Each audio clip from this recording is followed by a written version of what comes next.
कोना हम एबोगे।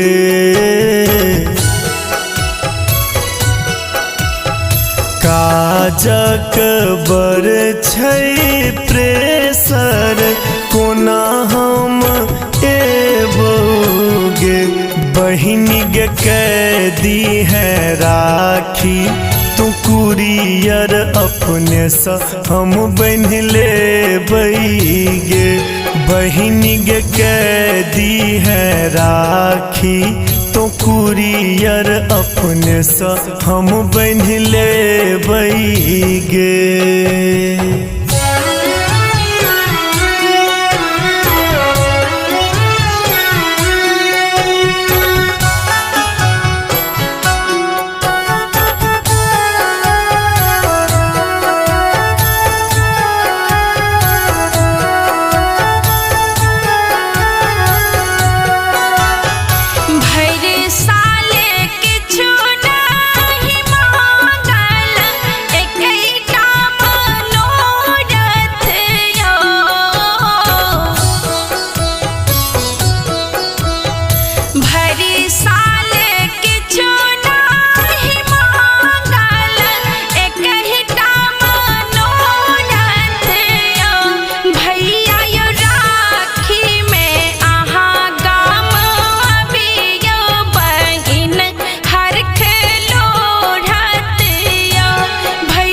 कहियो कि तोरा परेशानी अपन हम अदिनता गे।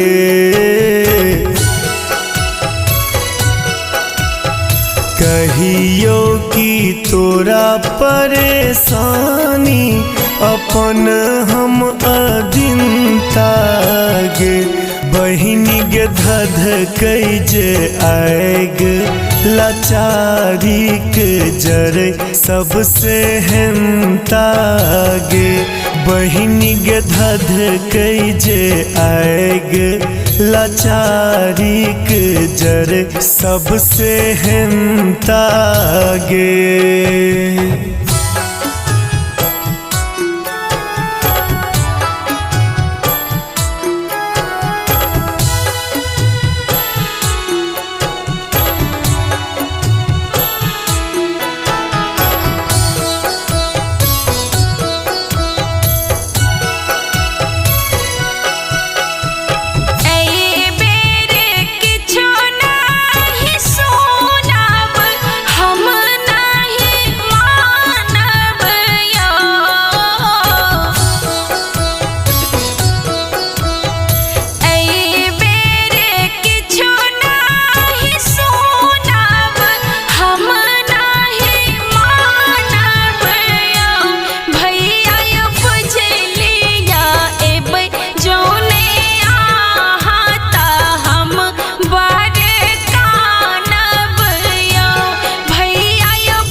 एना जुइन बाजे तो बतहिया बदल देव समैया गे।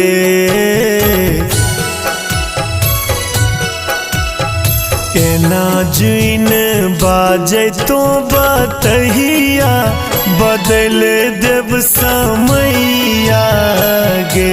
बहिन गे अक्षय सीन लेने ए तो तोहर माधव भैया गे। बहिन गे अक्षय सीन लेने ए तो तोहर माधव भैया गे।